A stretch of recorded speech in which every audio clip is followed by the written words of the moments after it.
बिस्मिल्लाहिर्रहमानिर्रहीम। Dear students, अस्सलाम वालेकुम। स्टूडेंट्स, इस एक्सरसाइज का ये लास्ट टॉपिक है सर्कुलर परमुटेशन। ये टॉपिक बहुत इंपॉर्टेंट है बच्चों। इस टॉपिक से रिलेटेड आपके ज़रूर या आपके बोर्ड के पेपर्स में या एंटी टेस्ट के पेपर में ज़रूर एमसीक्यूज बनकर आया करता है, तो आपने बड़े तवज्जो से और बड़े गौर से इस टॉपिक को सुनना है। सर्कुलर परमुटेशन, पहले हम बच्चों जो भी अरेंजमेंट्स बना रहे थे वो हम रो वाइज अरेंजमेंट बना रहे थे, यानी अलोंग अ लाइन या रो में हम ऐसे सीधी अरेंजमेंट लेते थे। फर्ज कर लो हमारे पास 5 चीजें हैं और हमने उन 5 चीजों को यूं स्ट्रेट लाइन में या रो में ऐसे अरेंज करना है। कोई भी हमारे पास फर्ज कर लो 5 चीजें हैं, तो फर्ज कर लो पहली चीज जो भी है ABCD, ये 5 चीजें हैं हमारे पास। हमने इन 5 चीजों को इन 5 प्लेसेस में रो में अरेंज करना है। तो फर्ज कर लो ये कोई भी पहली चीज है, तो इसको मैं कितने वेज में यहाँ अरेंज कर सकता हूँ? तो मैं फर्स्ट जो भी चीज होगी, जो भी ऑब्जेक्ट होगी, उसको मैं 5 वेज में अरेंज कर सकता हूँ और हर अरेंजमेंट दूसरे से मुख्तलिफ होगी। क्या मतलब? फर्ज कर लो ये जो A आइटम है, A ऑब्जेक्ट है, इसको मैं यहाँ पे अगर रखूं तो मेरे पास बाकी 4 प्लेसेस खाली हैं इस तरफ। ये अरेंजमेंट क्या होगी? ये फिल होगी। ये अरेंजमेंट, ये स्पेस या प्लेस फिल होगी और मेरे पास बाकी 4 प्लेसेस खाली हैं। फर्ज कर लो इस A ऑब्जेक्ट को मैं यहाँ पे रखता हूँ, तो अब ये अरेंजमेंट या पोजीशन कैसी होगी? फर्ज कर लो A को मैंने यहाँ पे रख लिया, तो A के लेफ्ट पे एक खाली प्लेस है और 3 उसके राइट पे खाली हैं। ये पहले वाली अरेंजमेंट से मुख्तलिफ है। फर्ज कर लो पहले वाली अरेंजमेंट ये थी कि मैंने A को जब यहाँ रखा तो इधर से ये 4 खाली हैं। अब A को मैंने यहाँ पे रखा तो एक लेफ्ट से खाली और 3 राइट से। फर्ज कर लो ये राइट है तो 3 राइट से खाली हैं। तो पहले वाली अरेंजमेंट और ये वाली अरेंजमेंट दूसरे से क्या है? मुख्तलिफ है। फर्ज कर लो A को मैंने यहाँ पे रखा, तो अब इस अरेंजमेंट में देखें तो 2 लेफ्ट पे खाली प्लेसेस हैं, 2 राइट पे खाली प्लेसेस हैं। तो ये वाली तीसरी अरेंजमेंट पहले वाली 2 से मुख्तलिफ है। हर अरेंजमेंट दूसरे से टोटली मुख्तलिफ है। फर्ज कर लो A को यहाँ पे रखा, तो अब 3 लेफ्ट पे और 1 राइट पे खाली है। ये अरेंजमेंट पहले वाली तीनों से डिफरेंट है। सिमिलरली A को यहाँ पे रखेंगे तो 4 लेफ्ट पे खाली हैं, जबकि A को यहाँ पे पहले जब रखा था तो 4 राइट पे खाली थी। तो ये लेफ्ट या राइट जो भी इसको कह लें, तो हर अरेंजमेंट A की दूसरे से मुख्तलिफ है। So we can place A at these 5 places in how many ways? 5 ways। Her arrangement दूसरे से मुख्तलिफ है। फर्ज कर लो आपने A को यहाँ पे बिठा लिया, रख लिया। अब आपने जो है B को बिठाना या रखना है, तो B के लिए अब पीछे 4 प्लेसेस हैं। We can arrange this object in these 4 places in how many ways? 4 ways. फर्ज कर लो B को आपने यहाँ पे रखा, तो ये अरेंजमेंट अब B की कैसी है?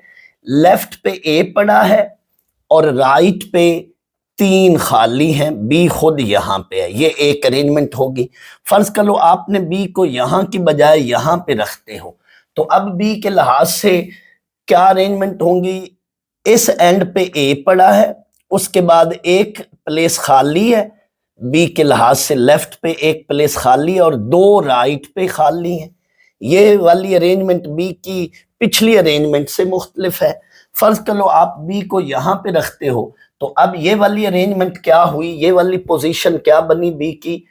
इस लिहाज से लेफ्ट पे इस एंड पे एक इस प्लेस पे A पड़ा हुआ है, बैठा हुआ है और 2 आगे खाली हैं, जबकि लेफ्ट पे एक खाली है या राइट पे एक खाली है, जो मर्जी समझ लें इसको, लेफ्ट या राइट।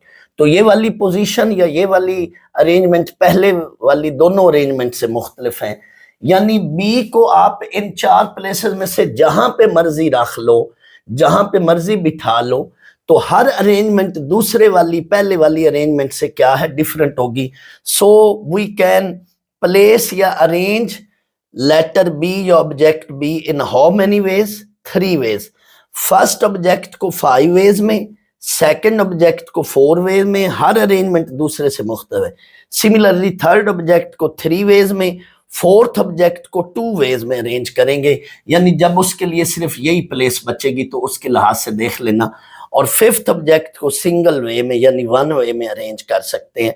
और ये अरेंजमेंट, हर अरेंजमेंट दूसरे से क्या होगी, मुख्तलिफ होगी। तो that's why we can say that these 5 things can be arranged in how many ways, 5 factorial ways। by rule of product हम इनको मल्टीप्लाई करेंगे। लेकिन फर्ज कर लो बच्चों यही 5 चीजें अब मैं 5 पर्सन्स बना लेता हूं। 5 पर्सन्स है मेरे साथ और उनको मैंने एक अराउंड टेबल बिठाना है, सर्कुलर टेबल के अराउंड बिठाना है। तो फिर ये 5 पर्सन्स कितने वेज में बैठेंगे? क्या ये 5 फैक्टोरियल वेज में बैठेंगे? नहीं, ये बच्चों 5 - 1 यानी 4 फैक्टोरियल वेज में बैठेंगे।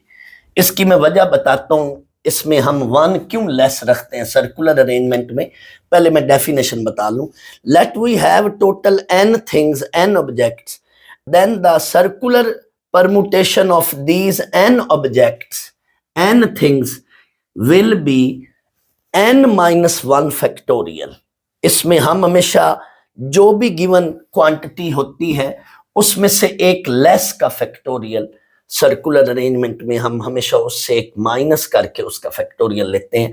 अब एक माइनस करने की क्या वजह है, मैंने ये 2 तरीकों से बात समझाई है। एक ये तरीका जो आपकी बुक में गिवन है वो भी तरीका सही है, उससे भी मैं समझा रहा हूं, लेकिन ये ज्यादा आपको ये वाला क्लिक करेगा तरीका, ये वाला।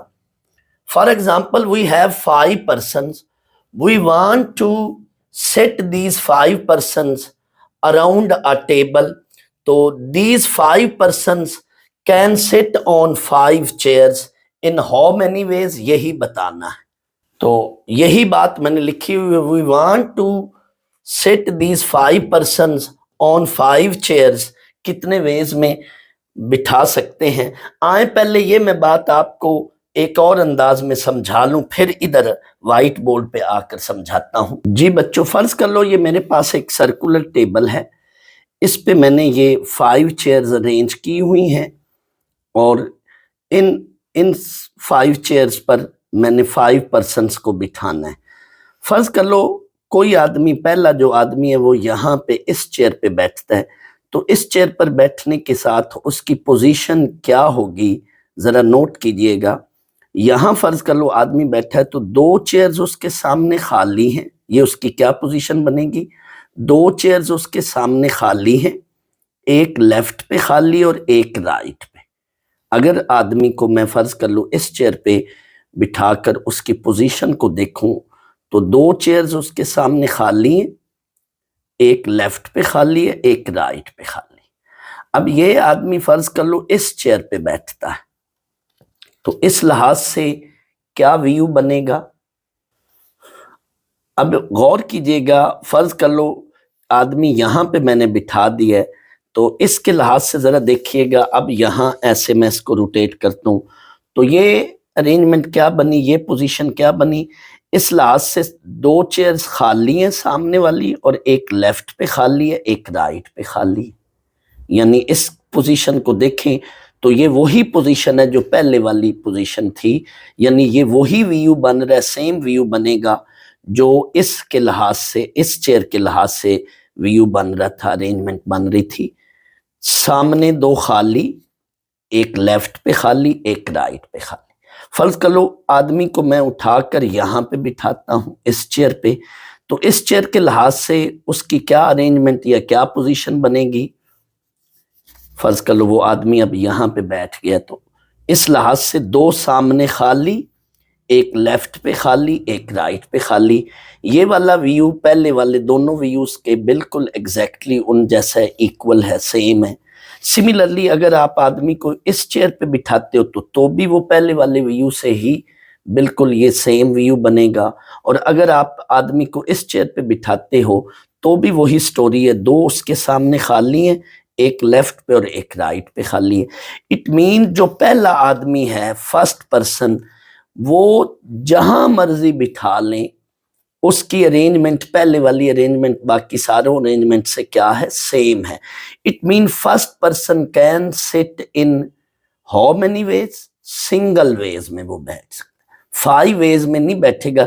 स्ट्रेट लाइन में जब आपको मैंने ये रो में बिठा के दिखाया था तो हर अरेंजमेंट दूसरे से मुख्तलिफ थी, हर व्यू दूसरे से मुख्तलिफ था, लेकिन यहाँ पे हर अरेंजमेंट दूसरे के एग्जैक्टली सेम है। उस अरेंजमेंट में, हर अरेंजमेंट में देखें तो बंदे के सामने 2 खाली, एक लेफ्ट पे और एक राइट पे। इट मीन हर पोजीशन दूसरे वाली पोजीशन से सेम बन रही है। हर अरेंजमेंट यहाँ पे सर्कुलर में पहली दफा फर्स्ट पर्सन के लिए सर्कुलर वे में, सर्कुलर अरेंजमेंट में एक ही अरेंजमेंट बनेगी। हर अरेंजमेंट दूसरे से क्या है, सेम है, इक्वल है। That's why first person can sit in one way. फर्ज कर लो उस आदमी को हमने यहां इस सीट पे बिठा लिया, इस वाली सीट पे। फर्ज कर लो आदमी ने इस वाली सीट पे, पहला आदमी बैठ गया। अब इसके बाद सीन चेंज हो रहा है, गौर कीजिएगा बच्चों। अब यहां पे आदमी बैठ गया, फर्ज कर लो इस जगह पे मैंने आदमी को बिठा दिया। अब सेकंड पर्सन के लिए हम अरेंजमेंट देखते हैं। फर्ज कर लो सेकंड पर्सन यहां पे बैठता है, तो इसके लिहाज से अब अरेंजमेंट क्या बनेगी सेकंड पर्सन के लिहाज से। अगर ये आदमी यहां पे बैठता है तो लेफ्ट पे ऑलरेडी एक प्लेस फिल है, यानी एक बंदा इधर बैठता है। ये जब देखता है, ऑब्जर्व करता है कि इसकी क्या पोजीशन बन रही है, तो इस आदमी की ये पोजीशन बन रही है। लेफ्ट पे एक पर्सन बैठा है, राइट पे उसके एक खाली है चेयर और सामने 2 खाली है। लेफ्ट पे बंदा कोई बैठा है और सामने 2 खाली हैं और राइट पे एक खाली। ये एक अरेंजमेंट है। जरा अगली अरेंजमेंट देखें। फर्ज कर लो ये आदमी यहां से उठकर इसको हम यहां पे बिठा देते हैं, ये यहां पे बैठ जाता है। तो अब पहले वाली अरेंजमेंट और नई वाली अरेंजमेंट में कंपैरिजन करें। अब ये जो नई अरेंजमेंट है इस लिहाज से देखें तो जो इसके सामने 2 चेयर्स हैं उनमें एक बंदा लेफ्ट पे बैठा है, राइट वाली खाली है। सामने वाली चेयर्स में लेफ्ट पे बंदा बैठा है, राइट इसके मुताबिक मैं देख रहा हूँ, राइट पे खाली है चेयर और इस बंदे के मुताबिक एक इसके लेफ्ट वाली भी खाली और राइट वाली भी खाली है। तो ये अरेंजमेंट पहले वाली अरेंजमेंट से डिफरेंट है। पहले वाली अरेंजमेंट क्या थी, जब इसको हमने यहाँ पे बिठाया तो लेफ्ट पे बंदा बैठा था। अब यहाँ पे जब बिठाया तो एक खाली, उसके बाद बंदा बैठा, तो जाहिर है ये अरेंजमेंट पिछले वाली अरेंजमेंट से चेंज है। इट मीन ये 2 वेज बन गए, 2 अरेंजमेंट बन गई और हर अरेंजमेंट दूसरे से डिफरेंट है। फर्ज कर लो इस आदमी को आप इस चेयर पे बिठाते हैं, ये 2 खाली रखते हैं और इस पे बिठाते हैं, तो इसके मुताबिक देखें अब सामने वाली जो 2 चेयर्स हैं उनमें राइट पे बंदा बैठा हुआ है। इसके मुताबिक देखें ना, तो सामने वाली जो 2 चेयर्स हैं उनमें राइट पे बंदा बैठा हुआ है, लेफ्ट वाली खाली है। और फिर इसी बंदे के मुताबिक ये इसके लेफ्ट वाली चेयर भी खाली है और राइट वाली भी खाली है। तो ये अरेंजमेंट पिछले वाली से मुख्तलिफ होगी। सिमिलरली ये वाली अरेंजमेंट भी उस बाकी तीनों अरेंजमेंट से मुख्तलिफ होगी। It means second person can sit in how many ways, 4 ways में। Second person can sit in 4 ways और हर अरेंजमेंट दूसरे से क्या है, डिफरेंट है। हर व्यू दूसरे व्यू से क्या है, डिफरेंट है। तो second person can sit in 4 ways, second person can sit in 4 ways. First person can sit in 1 way, second person can sit in 4 ways. अब आप देखें यहाँ पे फर्ज कर लो कहीं भी आपने बंदे को बिठा लिया, लेट ये प्लेस या ये स्पेस आपने फिल कर ली। अब थर्ड पर्सन के लिए देखें तो थर्ड पर्सन अगर यहाँ पे बैठेगा तो उसके लिहाज से अरेंजमेंट क्या होगी, लेफ्ट पे इधर 2 बंदे बैठे हुए हैं जबकि इसके राइट पे 2 चेयर्स खाली हैं। जब इस बंदे को यहाँ पे बिठाएंगे तो लेफ्ट पे एक खाली, सामने 2 बंदे बैठे हुए और राइट पे भी एक खाली, तो पिछले वाली अरेंजमेंट इससे चेंज होगी। अब जब बंदा यहाँ पे बिठाओगे तो भी वो पिछले वाली दोनों अरेंजमेंट से नई अरेंजमेंट बनेगी। So third person can sit in how many ways, 3 ways and fourth person can sit in how many ways, 2 ways. आप चेक कर लेना। Fifth person can sit in how many ways, 1 way. यानी ये हर arrangement उसके लिहाज से ये change होती जाएगी। इसके लिए तो बचेगी ही एक चेयर, वो उसी पे ही बैठेगा। सो बाई प्रोडक्ट रूल ये 5 पर्सन कितने वेज में बैठ सकते हैं, अब इन सब को आपस में मल्टीप्लाई करेंगे। आए यही बात अब मैं वाइट बोर्ड पे समझाता हूँ, लेकिन यहाँ पे चूंकि ये ऐसे मैंने रोटेट करना था टेबल को, तो आपको ज़रा समझ अच्छी आएगी। मैं आपको वैसे चेयर्स और टेबल की पिक्चर दिखा देता हूँ, ये तो फर्जी डायग्राम थी।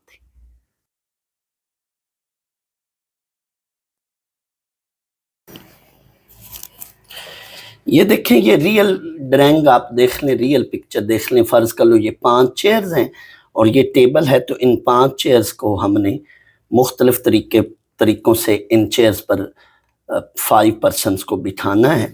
तो मैंने ये फ़र्ज़ी डायग्राम बनाई थी। एक्चुअल में रियल पिक्चर देखें तो ये टेबल है और उसके अराउंड ये 5 चेयर्स हैं। तो अब बच्चों वाइट बोर्ड पे वही बात जो मैंने अभी थोड़ी देर पहले पेपर पे बताई थी, पढ़ाई थी आपको, इधर मैं वही बता रहा हूँ। First person can sit in how many ways, वो 1 वे में बैठेगा। Second person sit in 4 ways. Third person sit in 3 ways. Fourth person can sit in 2 ways, where the fifth person can sit in 1 way. So by product rule in सारे veg को हम, इन सारी arrangement को आपस में multiply करेंगे। ये 1 into 4 into 3 into 2 into 1, तो ये 4 फैक्टोरियल बनेगा, that is equal to 4 factorial, that is equal to 24। That's why हमने ये n में से एक कम किया। n यहाँ पे 5 है, तो 5 - 1 ये 4 फैक्टोरियल वेज बनेंगे, तो ये 24 वेज है। फर्ज कर लो अब आपकी बुक में जो है पेज नंबर 178 पे भी ये एक दूसरे अंदाज में बात की गई है। ये भी वही चीज़ है, ज़रा देखिएगा। फर्ज कर लो इसमें वो कह रहे कि हमारे पास 4 चीज़ें हैं, 4 चीज़ें उसने ली हुई हैं और उनको वो सर्कल में अरेंज करता है। फर्ज कर लो पहले यहाँ पे ए को रखता है, फिर बी को यहाँ पे, सी को यहाँ पे और डी को यहाँ पे, ऐसे सर्कल में ना 4 पोजीशंस उसने शो की हैं। यहाँ पे ए रखता है, यहाँ पे बी, फिर सी, फिर डी। अब एक स्टेप आगे चलता है, ए को नेक्स्ट स्टेप में यहाँ पे रखता है, बी को यहाँ पे, सी को यहाँ पे, डी को यहाँ पे, फिर ए को अगले स्टेप में यहाँ रखता है, बी को यहाँ पे, सी को यहाँ पे, डी को यहाँ पे, फिर लास्ट में ए को यहाँ पे रखता है, बी को यहाँ पे, सी को यहाँ पे, डी को यहाँ पे। तो वो ये कह रहा है कि ये 4 जो अरेंजमेंट्स बनी हैं, ये 4 जो डिफरेंट अरेंजमेंट बनी हैं, ये दर हकीकत एक ही अरेंजमेंट है। क्या? इसको पोजीशन के लिहाज से सर्कल में देखा जाए तो पोजीशन के लिहाज से वही बात जो मैंने थोड़ी देर पहले पर्सन्स के लिहाज से दिखाई थी, बनाई थी, पोजीशन के लिहाज से वो कह रहे हैं कि व्यू के लिहाज से ये सेम व्यू होगा। Let we have 4 things, observe these 4 arrangements. इन 4 अरेंजमेंट्स को ऑब्जर्व करें। All are distinct along a line. इनको अगर आप अरेंजमेंट को देखें तो लाइन के अलोंग अगर ये 4 अरेंजमेंट देखें तो हर अरेंजमेंट दूसरे से मुख्तलिफ होगी। लाइन के अलोंग अभी मैंने थोड़ी देर पहले बताया था, लेकिन सर्कल के अलोंग क्या होगा? But all are same along a circle. Circle के अलोंग इनकी सेम पोजीशन होगी। Due to position, the position of each object with reference to the other is same. Position वो सेम होगी। तो वैसे लाइन के अलोंग देखा जाए तो इनकी 4 फैक्टोरियल वेज होंगे, 4 फैक्टोरियल, लेकिन सर्कल के अलोंग जितनी चीज़ें टोटल होंगी वो अरेंजमेंट सेम होंगी। यानी 4 है तो 4 अरेंजमेंट सेम होंगी, 5 है तो 5 अरेंजमेंट सेम होंगी। लाइन के अलोंग 4 फैक्टोरियल, लेकिन सर्कल के अलोंग 4 सेम होंगी। दैट्स वाई उसमें से जो सेम है वो निकाल दें। 4 फैक्टोरियल डिवाइडेड बाई 4, ये मैंने आपको अपने प्रीवियस लेक्चर जो मेरा क्वेश्चन नंबर 7, 9 और 11 वाला जो लेक्चर था उसमें मैंने बताया था कि लाइक वेज में जो अरेंजमेंट होती हैं वो हम उसमें से निकाल देते हैं या डिवाइड कर लेते हैं। तो 4 सेम है, दैट्स वाई 4 पे डिवाइड कर लिया। 4 फैक्टोरियल लाइन के अलोंग, लेकिन सर्कल के साथ 4 देखें तो वो सेम है, दैट्स वाई 4। बाकी सारी उसी जैसी होंगी जो लाइन के अलोंग है, लेकिन जो 4 सेम है उस पर डिवाइड कर दिया। 4 फैक्टोरियल ओवर 4, इसको सॉल्व करें तो ये हमारे पास 6 अरेंजमेंट्स बनेंगी। तो टोटल अगर आपके पास n अरेंजमेंट्स हैं और इनको आपने सर्कुलर में अरेंज करना है तो लाइन की तरह n फैक्टोरियल, लेकिन सर्कल में n सेम होंगी, n फैक्टोरियल ओवर n करें। अब इस n फैक्टोरियल के फार्मूले को ओपन करें, n into n minus 1 factorial, इस पे रुक जाएं क्योंकि ये n से क्या है यहाँ पे कट गया। पहले फैक्टोरियल वाली वैल्यूज कटती थी, अब ये सिर्फ n इससे कट रहे हैं, तो n minus 1 factorial. So if we have total n things, तो उनकी जो अरेंजमेंट्स होंगी वो n माइनस 1 फैक्टोरियल होंगी। बुक में एक और अंदाज में बताया गया, ये भी ठीक है। मैंने थोड़ी देर पहले कहा था कि ये जरा जल्दी क्लिक कर जाएगा, तो ये भी ठीक है। तो इन जनरल अगर हमारे पास n थिंग्स हैं तो सर्कुलर फॉर्म में यानी अराउंड अ टेबल, ये जो सर्कुलर परमुटेशन होंगे ये ज्यादातर क्वेश्चन अराउंड अ टेबल के होंगे, तो उसमें हम n minus 1 factorial veg count करते हैं। बच्चों अभी जो मैंने आपको टॉपिक कराया है सर्कुलर परमुटेशन, इसके अंदर असल तो वही वजह है जो मैंने थोड़ी देर पहले आपको पर्सन्स के डिफरेंट चेयर्स पर बिठाने के लिए डिफरेंट अरेंजमेंट्स बनाई थी, दिखाई थी।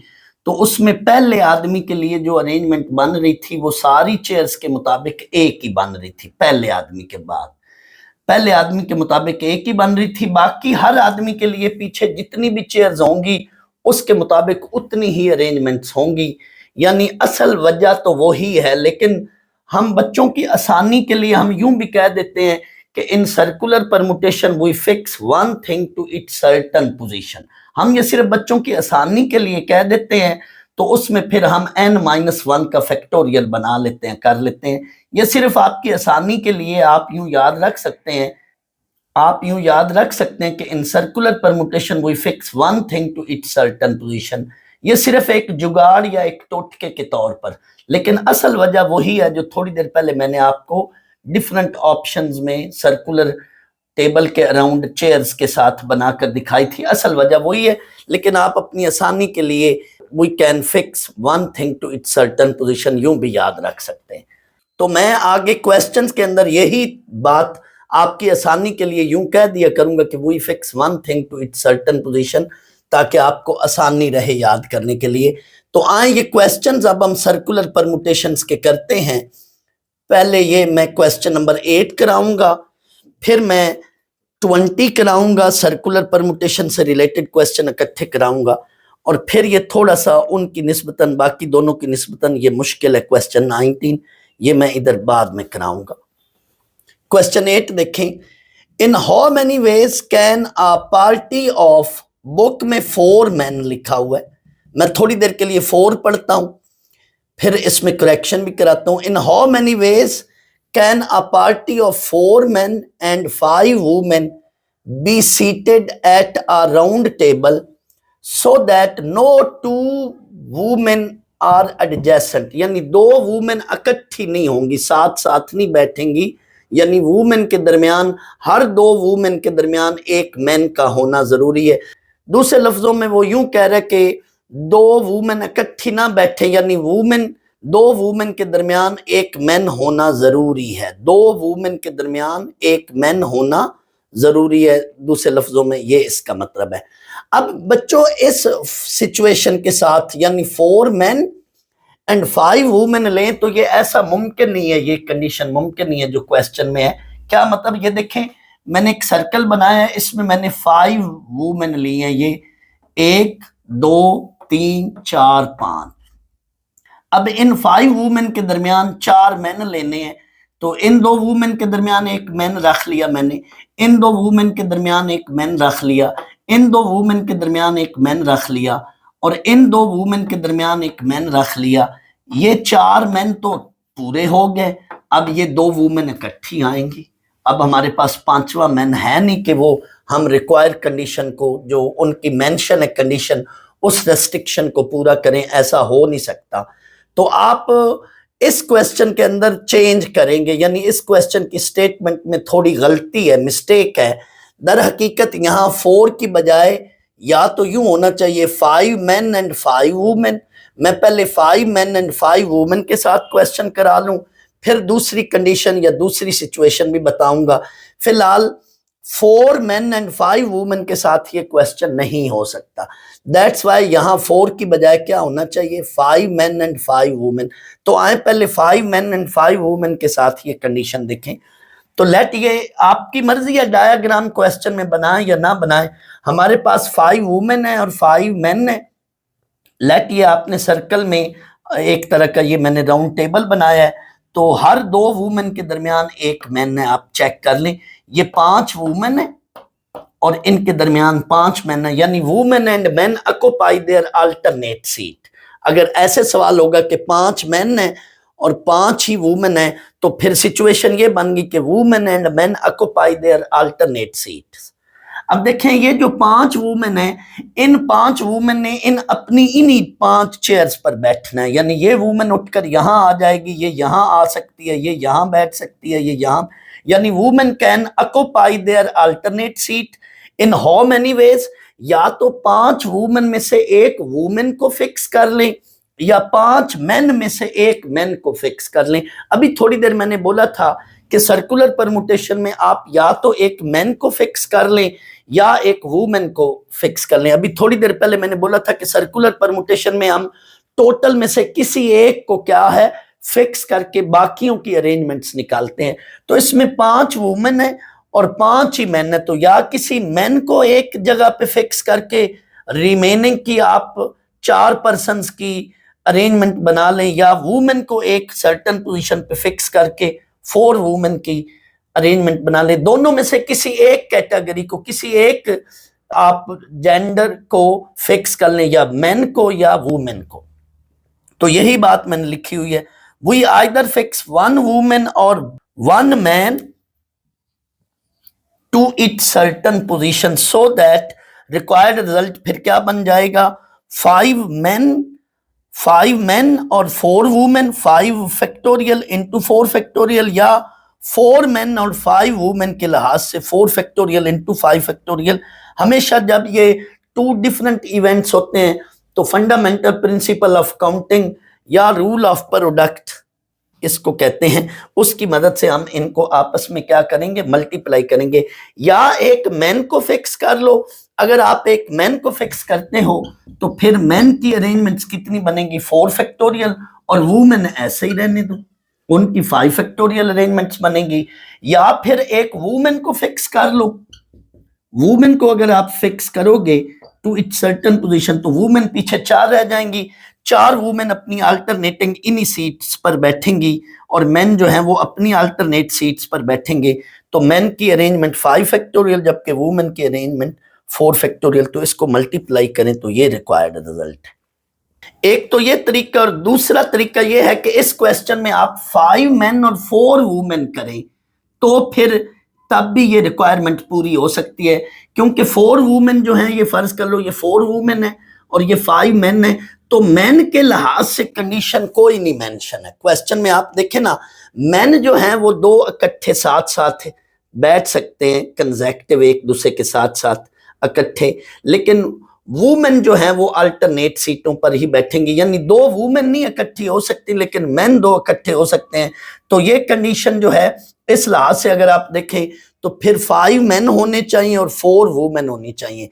तो अब हम 5 मैन में से एक मैन को फिक्स कर लेंगे, तो बाकी जो है रिक्वायर्ड रिजल्ट हमारा बन जाएगा। If we fix 1 man to its certain position, तो मैन में से एक को फिक्स कर लें तो 4 फैक्टोरियल पीछे हो जाएगा, और लेडीज जो हैं वुमेन वो अपनी ही अल्टरनेट सीट्स पर बैठेंगी। तो 4 फैक्टोरियल इंटू 4 फैक्टोरियल, यानी या क्वेश्चन यूं होना चाहिए, या क्वेश्चन यूं होना चाहिए 5 मैन और 5 ही वुमेन।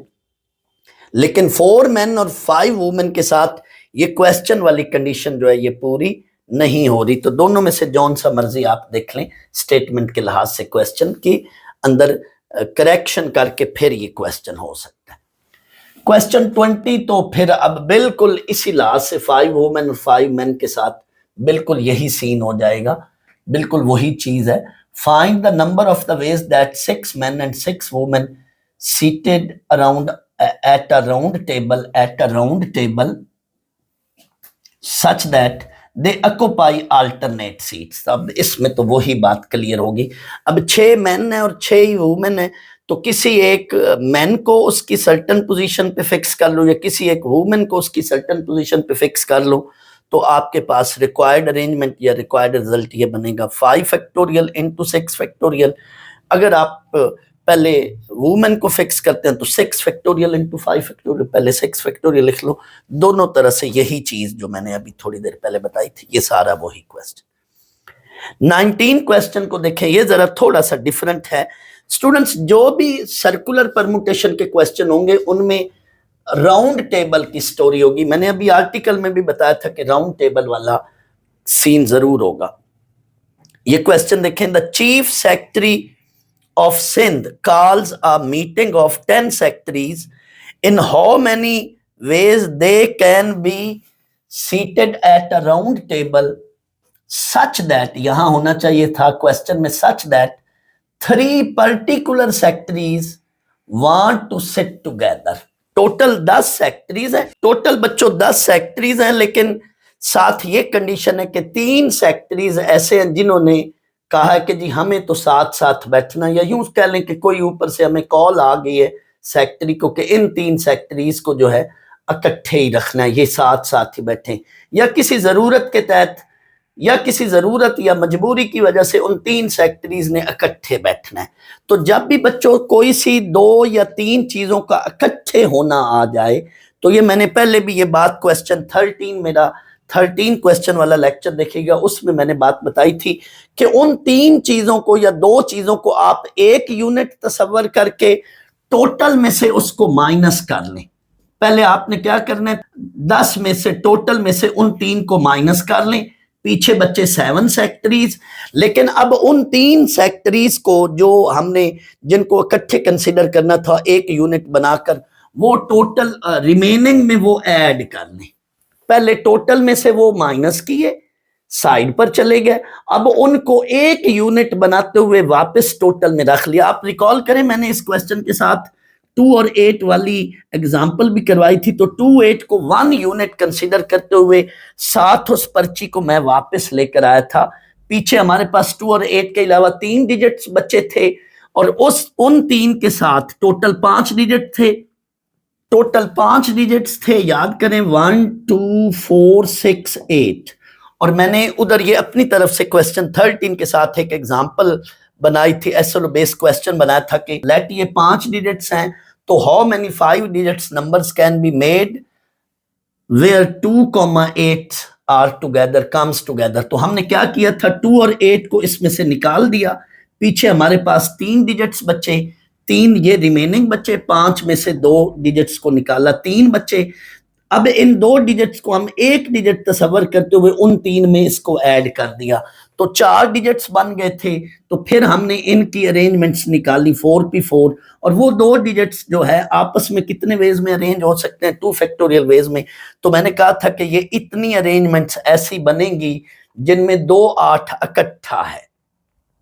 और अगर ऐसा सवाल आ जाए कि जिसमें 2 8 इकट्ठा नहीं है, तो फिर टोटल अरेंजमेंट्स 5 फैक्टोरियल डिजिट्स वाली अरेंजमेंट्स में से इसको माइनस कर दे, तो फिर वो अरेंजमेंट्स आपको ऐसी मिलेंगी जिसमें 2 8 इकट्ठा नहीं है।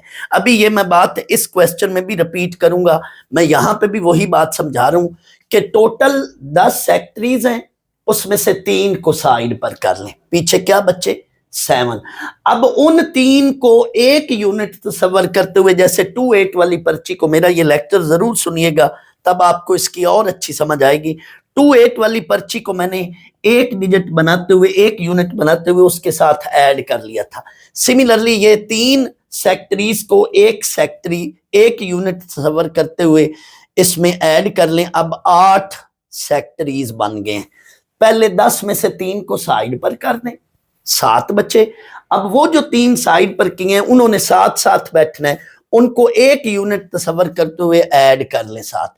It mean we have to make circular permutation around a table की वजह से, सर्कुलर परमुटेशन ऑफ 8 सेक्रेटरीज, यही बात लिखी हुई है। We have to make circular arrangements of 8 persons, 8 secretaries all such arrangement. अब सर्कुलर अरेंजमेंट बनानी है, सर्कुलर अरेंजमेंट्स की वजह से हम किसी एक चीज को क्या करेंगे, फिक्स करेंगे। हमेशा सर्कुलर अरेंजमेंट्स क्या होती हैं, n-1 फैक्टोरियल, मैंने अभी बताया था। तो 7 फैक्टोरियल वेज बने, 7 फैक्टोरियल अरेंजमेंट्स बनेंगी, लेकिन बच्चों वो जो 3 पर्सन हैं वो आपस में कितने वेज में, जैसे मैंने कहा 2 8 और 8 2, 2 फैक्टोरियल वेज में अरेंज हो सकते हैं, 2 8 एंड 8 2। 2,8 आपस में कितने वेज में, 2 8 एंड 8 2, 2 फैक्टोरियल वेज में अरेंज होते हैं, तो वो मल्टीप्लाई किया था। तो इधर भी क्या है, 3 सेक्टरीज जो हैं ये आपस में कितने वेज में अरेंज होंगे, 3 इनकी इकट्ठी सीटें हैं, तो ये आपस में 3 फैक्टोरियल वेज में अरेंज होंगे। सो टोटल अरेंजमेंट इन दोनों को अब हम क्या करेंगे, मल्टीप्लाई करेंगे बाय प्रोडक्ट रूल या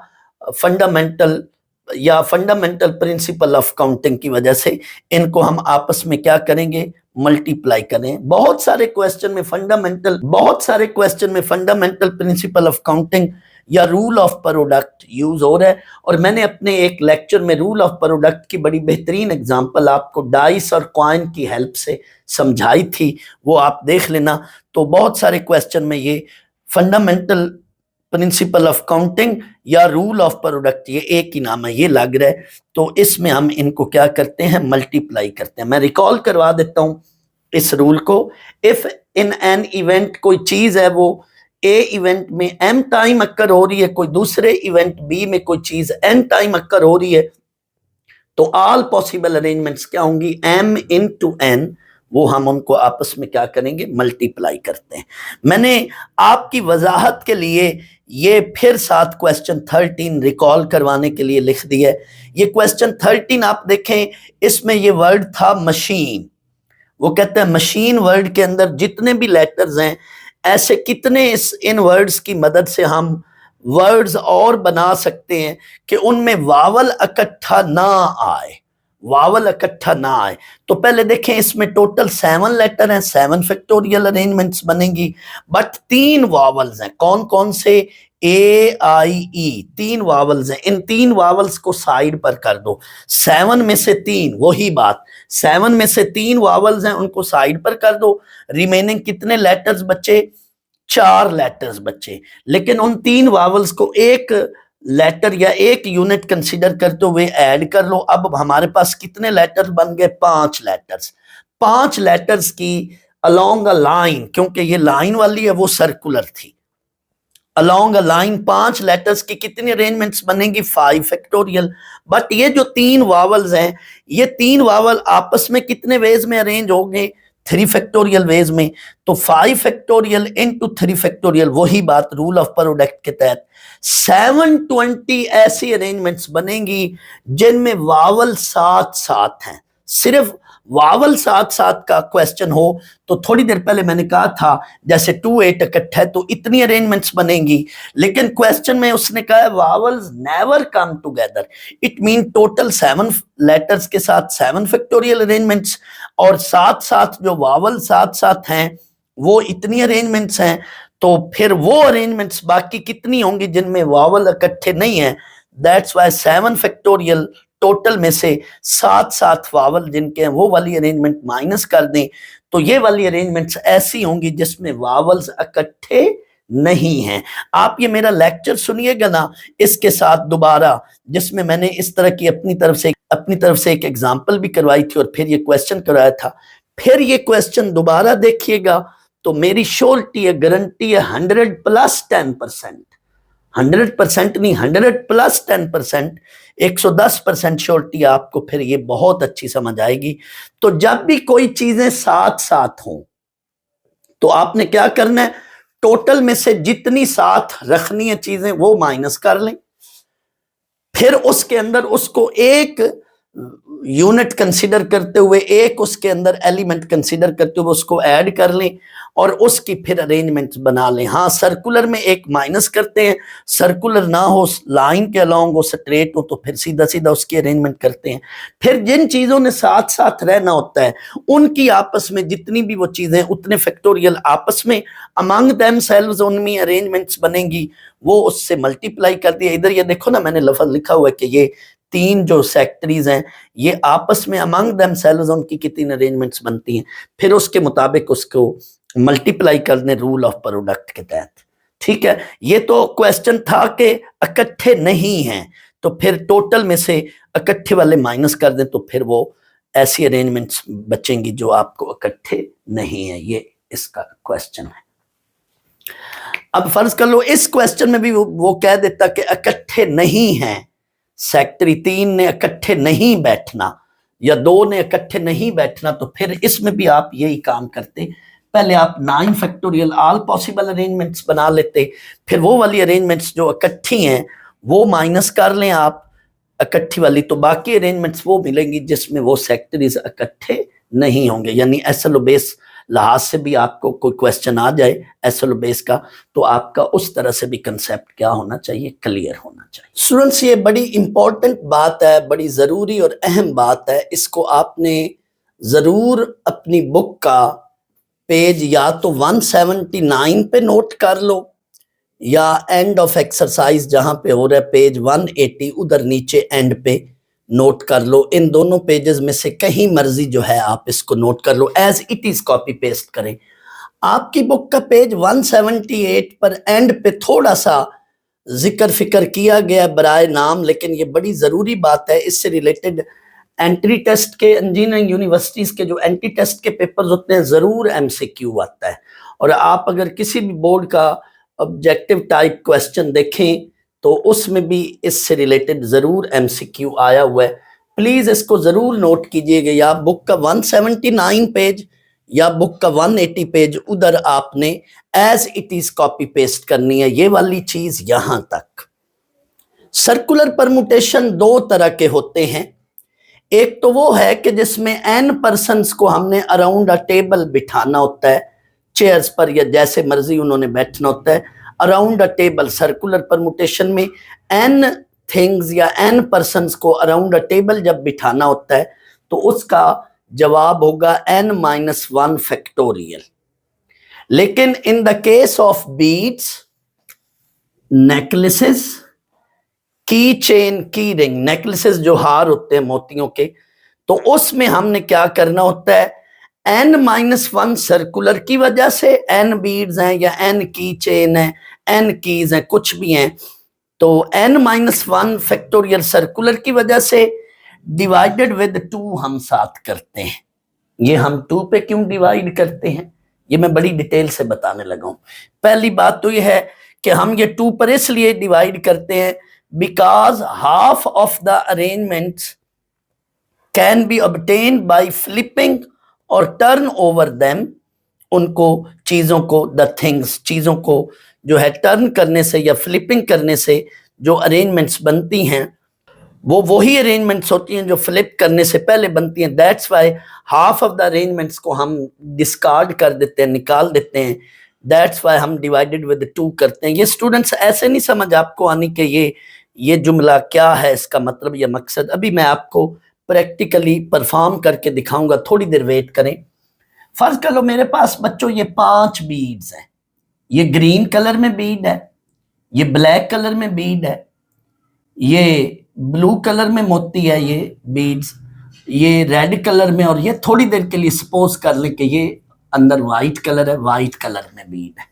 मैं किसी बच्चे को कहता हूं कि ये धागे में या तार में इनको पिरोना है तो कितने हार बनेंगे, कितने नेकलेसेस बनेंगे, कितने वेज में आप हार बना सकते हो।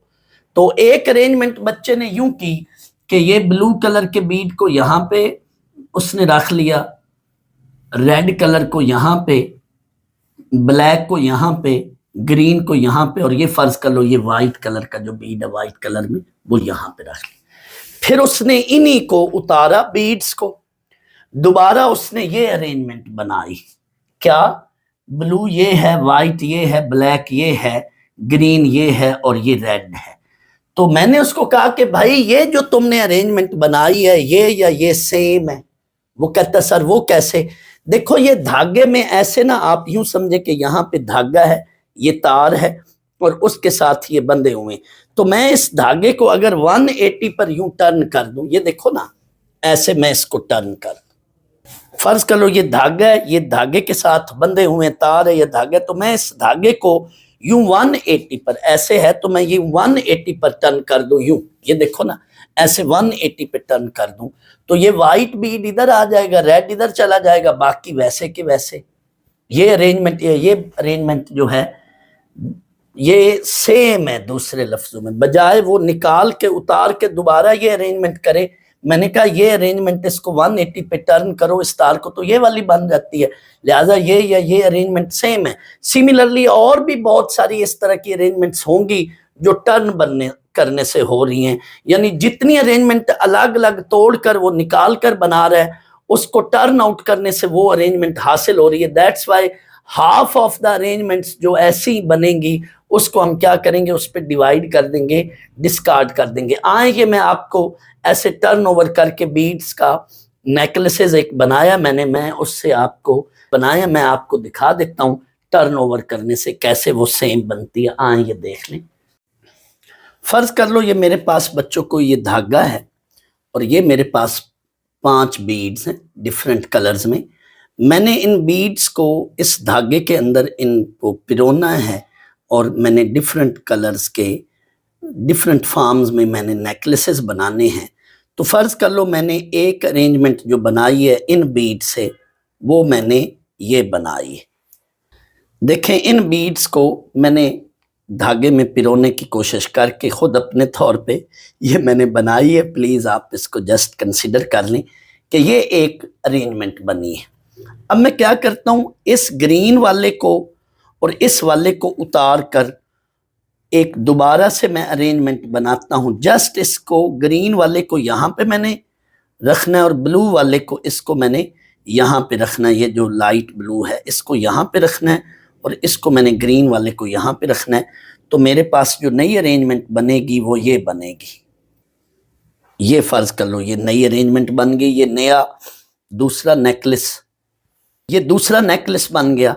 लेकिन स्टूडेंट एक मुझे कहता है कि सर आपने ये जो अरेंजमेंट बनाई है ये आप दोबारा धागे में से इन बीड्स को निकाल कर बनाने की बजाय आप जस्ट जो पहले वाली आपकी अरेंजमेंट्स थी ये वाली, आपने जस्ट इसको आप 180 पे, ये जो आपकी अरेंजमेंट थी, आप सर जस्ट इसको 180 पे यूं टर्न कर दें तो वो वाली अरेंजमेंट बन जाएगी। तो मैंने कहा एग्जैक्टली ठीक आपने कहा, यानी हाफ ऑफ द अरेंजमेंट्स जो भी मैं वैसे टोटल अलग अलग करके इस धागे में पिरोता जाऊंगा, इस धागे में टोटल मैं सारी अरेंजमेंट फर्ज कर लो n-1 फैक्टोरियल बना ली, लेकिन उनमें से आधी ऐसी अरेंजमेंट होंगी जो इसको टर्न ओवर या फ्लिप करने से बन रही हैं। दैट्स वाई वो जो आधी हैं यानी टोटल को n-1 फैक्टोरियल को मैं क्या करूंगा, डिवाइडेड विद 2 कर दूंगा, क्योंकि half of the arrangements can be obtained by flipping them और turning them. So that's why in the case of beads, necklaces, की चेन, की रिंग, यानी वो चीजें जो किसी धागे में, तार में, किसी भी चीज के अंदर बंधी हो, बुनी जा सकें, उनमें ऐसी चीजों में हम क्या करते हैं, सर्कुलर अरेंजमेंट यानी n-1 फैक्टोरियल डिवाइडेड बाई 2 करते हैं, because half of the arrangement can be obtained by flipping them और टर्निंग देम। दैट्स वाई ये जो है ऐसे प्रॉब्लम्स में हम क्या करते हैं, डिवाइडिंग विद 2 करते हैं। लेकिन पर्सन्स वाले केस में हम डिवाइडिंग बाई 2 नहीं कर सकते, क्योंकि उनको हम किसी धागे में या किसी भी चीज में, आदमियों को तो बुन नहीं ना सकते, धागे में उसको पिरो नहीं सकते। तो ये रीजन है 2 पे डिवाइड करने की, जो अभी मैंने आपको बता दी है बच्चों। अब ये मैंने 2 SLO बेस्ड क्वेश्चन बनाए हैं, इन्हीं से रिलेटेड ये MCQ टाइप बनकर जरूर आते हैं इस तरह के question. In how many ways can 4 keys be arranged on a circular की रिंग्स। अब ये इन्हीं की तरह का ये सवाल है, तो इसमें हम क्या करेंगे, 4-1 factorial divided by 2 that is equal to 3, क्योंकि ये 6 बनेगा, 6 डिवाइडेड बाई 2। अगर ये 4 नंबर का सवाल आ जाए तो इसमें फिर आपने ये स्टोरी लिखनी है कि because half of the arrangements can be obtained bye turning them और फ्लिपिंग देम, ये वाली स्टोरी लिख लेनी है। और टोटल थोड़ा सा बनाने के लिए, टोटल पूरा करने के लिए है total number of keys that is 4 in circular ways we can arrange them 4 minus 1 factorial because half of the arrangement can be obtained by flipping them or turning.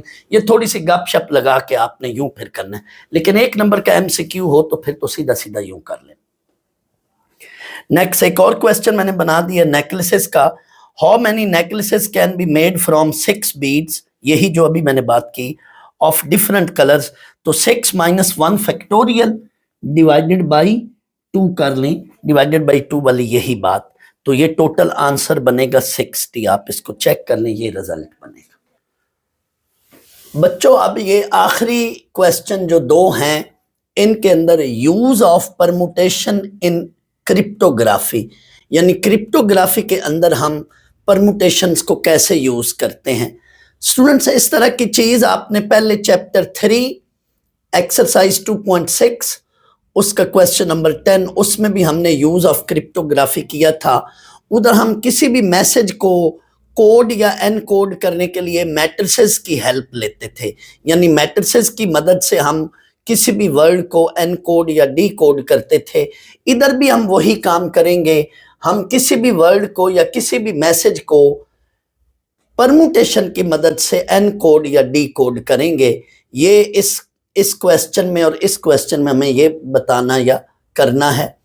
Question 22 में हमें एनक्रिप्शन करनी है किसी भी वर्ड की, जबकि question 23 में हमने किसी वर्ड को डीक्रिप्ट करना है। तो ये कैसे करना है? With the help of given permutation. आए ये कैसे होगा क्वेश्चन, पहले हम क्वेश्चन 22 करते हैं।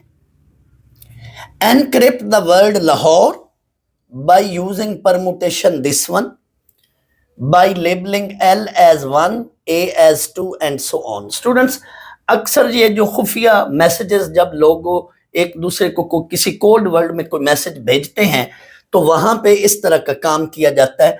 अब फर्ज कर लो ये एक वर्ड है लाहौर, इस वर्ड को इस परमुटेशन की मदद से एनक्रिप्ट करना है यानी एनकोड करना है। गिवन वर्ड मैंने लिखा, नीचे जो गिवन परमुटेशन है उसको मेंशन किया। अब हमने क्या करना है? We shall encode the word Lahore with the help of given permutation. इस परमुटेशन की मदद से हमने वर्ड लाहौर को एनकोड करना है। अब आपने क्या करना है स्टूडेंट्स, लाहौर लफ्ज को लिखकर, जैसे उसने कहा कि इनको आपने 1 2 3 के नाम से लेबलिंग करनी है, तो एल को हमने 1 से एसोसिएट कर दिया, ए को हमने 2 से, यानी ये मैं खुद ऑर्डर दे रहा हूं इसको 1 2 3। एल को 1 से, लाहौर लफ्ज का एल लेटर जो है उसको 1 से लेबल कर दिया, ए को 2 से, एच को 3 से, ओ को 4 से, आर को 5 से, ई को 6 से, यानी खुद इसको ऑर्डर दे रहा हूं। अब गिवन परमुटेशन के मुताबिक वर्ड लाहौर को हम एन कोड, क्योंकि उसने कहा हुआ है इस लफ्ज को एन कोड या एनक्रिप्ट करना है। एन कोड या एनक्रिप्ट एक ही बात है, डीक्रिप्ट या डी कोड एक ही बात है। Now, according to given permutation, the word Lahore can be encoded or encrypted as। अब given permutation बच्चों हमने लिखना है, उसके मुताबिक आपने ये जो हमने लेबलिंग की है, इस लेबलिंग के मुताबिक ये वर्ड आपने नीचे लिखने हैं। 3 के अगेंस्ट H लिख रहा हूं मैं, ये देखो, यानी उसका जो परमुटेशन है वो लिखा, और जो हमने अलग से लेबलिंग की थी वो उसके मुताबिक इस लफ्ज को एनकोड कर रहे हैं हम। 3 के नीचे देखें, 3 के साथ H है, 3 के नीचे H लिख दूंगा। 4 के साथ O है, गिवन परमुटेशन 4 के साथ मैंने अब O लिख दिया यहां पे जो मेरी लेबलिंग थी। 6 के साथ E है, ये देखो 6 के साथ E है। 1 के साथ, यानी उसके परमुटेशन के मुताबिक जो हमने लेबलिंग की थी, इन वर्ड को हम उससे एसोसिएट कर रहे हैं, उसके परमुटेशन से एसोसिएट कर रहे हैं। 6 के साथ E, फिर 1 के साथ L, और 5 के साथ R, और 2 के साथ क्या है A। ये हमने लफ्ज बना लिया। गिवन परमुटेशन के मुताबिक जो हमने लेबलिंग की थी उसको एसोसिएट किया, तो गिवन परमुटेशन के मुताबिक जो वर्ड लाहौर था वो किस वर्ड में एनकोड हो चुका है? हॉलेरा। हॉलेरा वर्ड में एनकोड हो गया। यानी हमने किसी बंदे को मैसेज भेजना था तो हमने इस वर्ड को जो है इसके साथ एन कोड करके, इस वर्ड के साथ एन कोड करके ये भेज बना के उस बंदे को भेज दिया। किसी के हाथ मैंने ये वर्ड लिखकर भेज दिया। मैं चाहता हूं कि मेरा ये मैसेज किसी दूसरे बंदे को, जिस तक मैंने भेजना मैसेज, तो बीच वाला जो बंदा वो इसको पढ़ ना सके, तो मैंने ये वर्ड बनाकर भेज दिया। लेकिन साथ मैंने उसको फिर ये की भेजनी है, ये एक तरह का साथ मैंने कोड वर्ड या की भेजनी है, ताकि वो बंदा जब इस वर्ड को जब वो डी कोड करे, डीक्रिप्ट करे, तो कैसे करेगा। सवाल तो इधर फिनिश है, सवाल तो यहाँ पे खत्म है। लेकिन अब यही काम हमने क्वेश्चन 23 में करना है। लेकिन मैं ये समझाना चाहता हूँ कि ये वर्ड उस बंदे तक पहुंचा, अब वो इसको पढ़ेगा कैसे। साथ मैंने की भी भेज दी। अब वो इसको जो है यूं करेगा क्या, वो इन लफ्जों को ऑर्डर में लिखेगा। ऑर्डर में यानी इंक्रीजिंग ऑर्डर या डिक्रीजिंग ऑर्डर में लिख लेगा। तो ऑर्डर में लिखा 1 2 3, तरतीब में सीधा कर लिया 1 2 3 4। ये जितने भी वर्ड हैं इनको उसने ऑर्डर में यानी एक तरतीब में लिख लिया सीधा करके। अब यहां पे देखें, 1 के साथ एल है, 1 के साथ एल, 2 के साथ ए है, 3 के साथ एच है, 3 के नीचे एच। ये देखें ना आप, 1 ये ऐसे इनकी आप ये एसोसिएशन कर लें और यही एसोसिएशन इधर लिख लें। 4 के साथ देखें, 4 के साथ ओ है, 4 के नीचे मैंने ओ लिख लिया। 5 के साथ आर है, 5 के साथ आर लिख दिया 5 के नीचे। और 6 के साथ इधर क्या है, ई है, 6 के नीचे मैंने ई लिख दिया। तो ये उस बंदे को जो है ये इस की मदद से उसने वर्ड बना लिया। यानी जो भी गिवन है नंबरिंग उसके मुताबिक, यानी जो भी नंबरिंग है उसको गिवन वर्ड के साथ, गिवन परमुटेशन के साथ अटैच कर लें, या जो भी वर्ड है उसके ऑर्डर सीधे कर लें, नंबरिंग सीधे करके उसको अटैच कर लें। अगर आपको वर्ड दिया जाए तो उसके साथ नंबरिंग सीधी करके फिर गिवन परमुटेशन के लिहाज से वही अटैचमेंट देख लें। लेकिन अगर आपको इस तरह से एनकोडेड फॉर्म में वर्ड दिया गया है और साथ परमुटेशन है, तो इनको सीधा करके उन्हीं नंबरों को साथ अटैच कर लें। Simple is that. यही काम क्वेश्चन नंबर 23 में करना है। ये वर्ड है, साथ ये परमुटेशन है। इस परमुटेशन को सीधा कर लो, पहले उसके साथ उसकी एसोसिएशन चेक कर लो, हर एक वर्ड के साथ उसकी नंबरिंग की एसोसिएशन चेक कर लो। अब इन्हीं नंबरों को सीधा करके लिख लो। इन्हीं नंबरों को सीधा करके लिख लिया। अब 1 के साथ देखो क्या था अटैचमेंट या एसोसिएशन, एम। 2 के साथ क्या है, यू, यानी आपने अब उन नंबरों के मुताबिक। 3 के साथ क्या है, एल। 4 के साथ क्या है, टी। 5 के साथ देखें ए, और 6 के साथ क्या है, एन है। तो आपने ये नंबरिंग के मुताबिक मुल्तान लफ्ज बना लिया। इनफैक्ट ये जो लफ्ज था ये इसको हमने डीक्रिप्ट करके, डिकोड करके हमने लफ्ज मुल्तान बना लिया। तो ये एनक्रिप्ट या एनकोड एक ही बात है, डीक्रिप्ट या डीकोड एक ही बात है। तो क्वेश्चन नंबर 22 में हमने एनक्रिप्शन सीखी, किसी भी वर्ड को एनक्रिप्ट करना हो तो कैसे करना है। फिर क्वेश्चन 22 में हमने किसी भी वर्ड को डीक्रिप्ट यानी डीकोड करना हो तो कैसे करते हैं, ये कर लिया। मैं बच्चों इसको समराइज कर देता हूं। इसमें हो क्या रहा है, दरअसल जब हमने डीक्रिप्शन या डिकोड करना हो तो हमने क्या करना है, जो भी बिगड़ा हुआ लफ्ज है यानी बदला हुआ लफ्ज है उसके अगेंस्ट जो भी नंबर है उन नंबर्स को सीधा करके लफ्ज को सीधा कर लें। पहले चेंज शुदा फॉर्म में यानी तब्दील शुदा फॉर्म में लफ्ज है, बिगड़ा हुआ लफ्ज है, उसके नीचे जो भी आपको गिवन परमुटेशन है उस परमुटेशन के नंबरों को सीधा कर लें और फिर उस अटैचमेंट के मुताबिक लफ्ज को भी सीधा कर लें। डिजिट्स को सीधा करके, नंबरों को सीधा करके उस अटैचमेंट के मुताबिक वर्ड को भी सीधा कर लें। ये हमारे पास सही शुदा फॉर्म में, दुरुस्त शुदा फॉर्म में लफ्ज है, जबकि तब्दील शुदा या बिगड़ी हुई फॉर्म में वो था, उसके साथ ये की थी। जबकि एनक्रिप्शन में हमने क्या करना है, आपको दुरुस्त फॉर्म में लफ्ज है उसके साथ की है, तो आपने क्या करना है, इस दुरुस्त लफ्ज के नीचे की लिखकर नंबरों को चेंज करके लफ्ज को बिगाड़ लें, उसी की के मुताबिक लफ्ज को बिगाड़ लें। उधर लफ्ज बिगड़ा हुआ है नंबरों को सीधा करके लफ्ज को सीधा कर लें।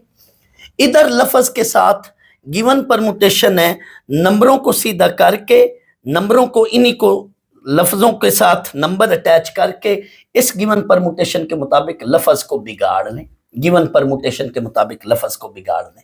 ये दोनों में हम काम कर रहे हैं। बिगाड़ से मुराद लफ्ज की असल शक्ल चेंज करके नए पासवर्ड के तौर पर लफ्ज को भेज रहे हैं, जबकि उधर लफ्ज बदला हुआ है, बिगड़ा हुआ है, और उसको ठीक करके हम दुरुस्त करके देख रहे हैं कि ओरिजिनल फॉर्म में लफ्ज दर हकीकत क्या है।